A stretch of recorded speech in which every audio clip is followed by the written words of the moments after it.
నమస్తే అందరికీ. ఈరోజు నేను ట్రఫుడ్ సెంటర్కి వచ్చాను. అది కూడా ఎందుకంటే నేను యూకేకి వచ్చినప్పటి నుంచి ఏ థియేటర్స్కి వెళ్ళలే మూవీ చూడడానికి. సో ఈరోజు నేను మూవీ చూడడానికి వచ్చాను. ఇక్కడ ట్రఫుడ్ సెంటర్లో ఒడియం ఐమాక్స్ ఉంటుంది. అది కూడా నేను ఏ మూవీకి వచ్చానో గెస్ చేయండి.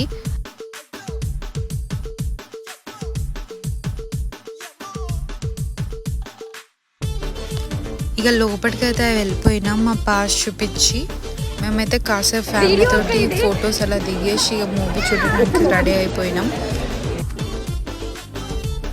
ఎస్, నేను కల్కి మూవీ చూడడానికి వచ్చాను. మూవీ అయితే చాలా బాగుంది. ఒక్కొక్క సీన్ అయితే అదిరిపోయింది. ఎవరెవరు ప్రభాస్ ఫ్యాన్స్ ఉన్నారో అస్సలకి మిస్ కాకండి మూవీ. ప్రభాస్ ఫ్యాన్స్ అనే కాదు, అందరు చూడండి, చాలా బాగుంది. ఇంకొకటి, ప్రభాస్ ఫ్యాన్స్ ఎవరెవరు ఉన్నారో కమెంట్ బాక్స్లో కమెంట్ చేయండి అండ్ సబ్స్క్రైబ్ చేయండి.